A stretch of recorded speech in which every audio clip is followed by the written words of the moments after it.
Reactive training systems. We were talking about communication with your athletes and like bringing the best out of them, building that relationship. And I know, Jochen, you coach a lot of athletes in Belgium. Um, I'd say like mainly like the majority of your roster consists of Belgian athletes.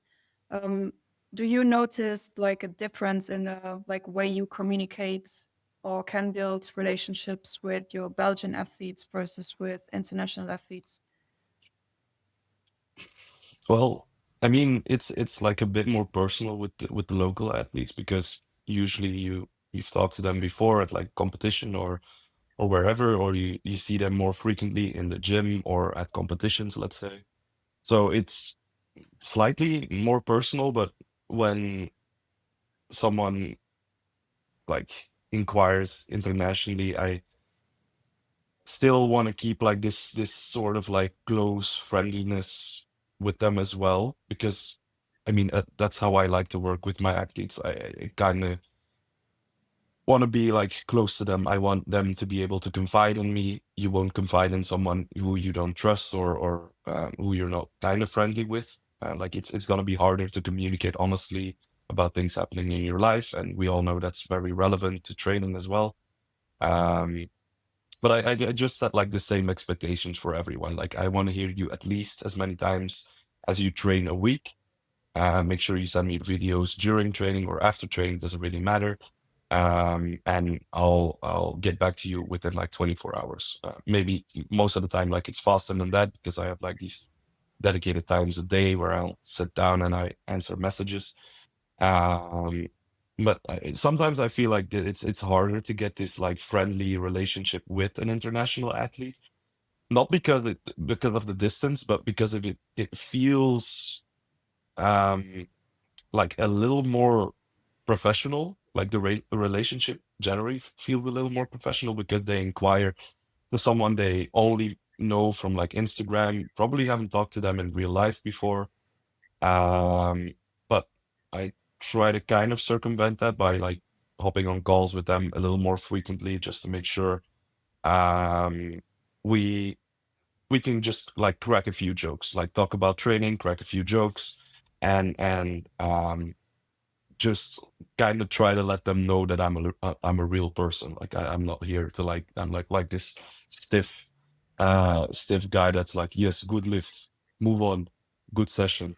Like the Russian, I don't know why I did a Russian accent. I feel like that just made sense, I guess. It's on brand, I I think. think so. Yeah, yeah, That's yeah. I've talked to. I mean, I've talked to the translator of Boris Shaiko, and he was also very like stiff. Yeah.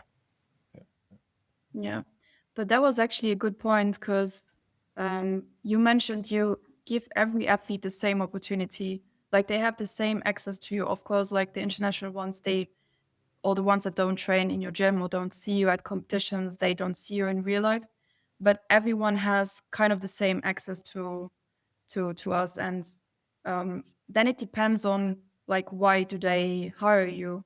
Because I remember like when I started off coaching, I had like the majority of my roster consisted of local athletes that I also regularly would do meetups with and so on. And um, I think for you, it's like a lot of athletes also might contact you for the same reason. They see a community that is happening in Belgium and they would just want to be part of it. And then it becomes a bit more personal. Whereas, like the athletes that are from other countries, they see what is happening on Instagram. They see you as like the experienced coach, very well knowledgeable about training and so forth, and they want you for this. So it's like different types of needs, Yeah. they still get the same access to you. It just depends on what do they hire you for. That's a great point. I never really thought about that before. That's a great point. Like local lifters tend to be more inclined to be part of like a community rather than maybe choosing the coach because of what he knows or what he does of who or what he is. Um, but then internationally, it's kind of different. Like when you think about international coaches, you think about what have they done, what are the results. Like the community is mostly online based, so it's not really like you're part of something local. Yeah, that's an awesome point. Never thought about that. That's gonna keep me awake at night. Great, thank you. Yeah, exactly. I mean, I also just realized because like when my rosters was switched over to mainly consisting of international athletes, I noticed like with some I don't have the same connection as with others. Like it's different for everybody, and I was like, okay, what can I do about this? Like I have to change this. It has to become more personal. What you can do is like you offer them calls, you check in on them, but it's up to them to also take this and like Hmm. make it a bit more personal. And if they don't want to, that's completely fine. That's not what they hired you for. Hmm. So Yeah. yeah. Yeah. That's a good point too about, different clients wanting different things, that, I'm the same way, that the coaching relationship feels better with a bit of closeness. Like I feel like I'm doing my job Hmm. better as well. Like, let me say that differently. My assessment is that I'm doing a better job of coaching. Is not just a feeling. I think there's some like genuine information that gets exchanged when you have cultivate a little bit closer relationship than just, it cuts the same direction. Like there are some people that just choose not to send in videos. Yep. Um, I, I had a different story. I won't sidetrack myself, but um, I'll the point being, like, if they're not looking for that, then I guess you can't push it. But I do think that there's a benefit to it, even if that's not like the primary reason that somebody hires you, right? Hmm. Yeah.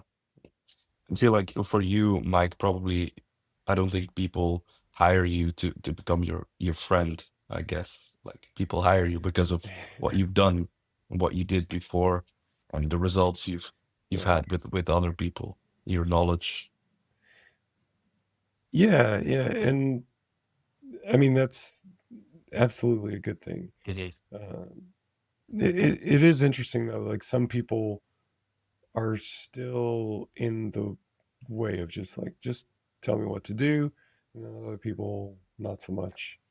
I mean, it's been quite a few years ago now, but I had a one client who, I had worked with for a long time. She was a lawyer, and I would go through long stretches of just sending the program into the void a little bit, and Yep. she would check in like just as I was about to think like maybe something happened to her. Yeah. She would check in, and you go like, well, okay, I'm glad you're still going, but are you sure that you want to still Yeah. keep going? Like, is this working for you? And she's just like, yeah, this is what I need right now, Okay, fine. Yeah. Yeah. I don't get that. Like I feel like it's so no, I will never get that. Like I don't Yeah. work well with those athletes too. Like I've had some in the past, and I've had some people that I actually tried to change from being that way, like really reminding them constantly, please send me your videos. But I just think of one person, and he recently just joined in again. Like I wouldn't hear him for like 2 months, and then after 2 months, he just sent me, "Dude, I'm feeling so strong. Training's never been better. Thank you so much. You're the best." And then I won't hear from him for another 2 months, and I'll just hear the same thing over and over. And it kind of feels fake because it kind of feels like I'm not doing anything for him. But when he rejoined, I really made sure that he'll stay on track with that because I don't work well with people who do that. Yeah, Yeah. I mean, it's definitely not my preference. Gabby, you seem to be really like community oriented as well. I'd be curious to know like how you would respond to somebody who just kind of had that preference, you know? Yeah, I feel like it's just a certain standard we hold ourselves up to, you know, because I remember there's an athlete like who I like, just like you, Mike, I actually got concerned about, and I reached out to John. I was like, I actually don't know if something happened to him because I haven't heard from him in a while, and he's also not logging in any training, and I just keep deploying training. I don't know what to do. Eventually, I also got an answer, but it never really changed, you know. But the client was always satisfied. It's just I felt like with the standards we hold ourselves up to, it's because this is the way this represents our workflow, and this is the way we work the most efficiently.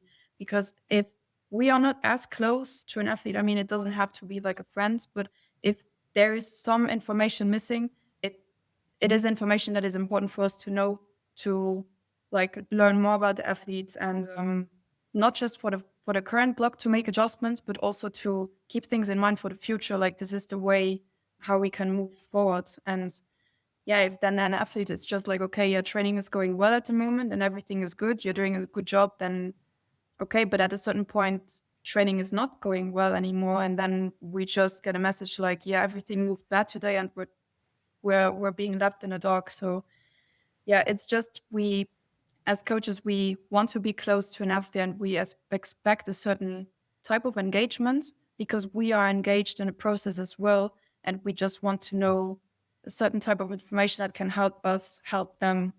So it just doesn't work the way to just deploy training and then not talk to each other for like until things go wrong. Hey, let me tell you something that I know about you. Your lifting is important to you. It's probably one of your biggest priorities.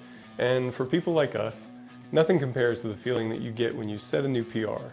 That feeling of being the best that you've ever been, of doing something that you've never done before. This is what we're all after, and it's also what RTS specializes in. Getting you the absolute best program possible so that you can hit new PRs and reach your goals. We call it radically individualized training, and we're really good at it. Whether we need to account for busy schedules or equipment limitations, or precisely turn the dials and get the details of the program just right, we have the tools and the experience to guide your lifting to the next level. To us, coaching is all about leadership, relationship, and creative problem solving. A coach should be poised to help you make tough decisions about training and competing so that you can continually grow in your development. And of course, a coach should be a first-rate problem solver, especially when it comes to your training, technique, and strategy. Now, all this has to be built off of a really strong, professional coaching relationship that emphasizes trust and respect. Additionally, RTS coaches are not on an island. We have a strong network of professionals to reach out to, so if you find yourself in need of some specific expertise, say in the realm of nutrition or injury management or sports psychology, there's a deep expertise available there too. For more information, go to store.reactivetrainingsystems.com and click on coaching. That's store.reactivetrainingsystems.com, then click on coaching. Hope to see you on the team soon.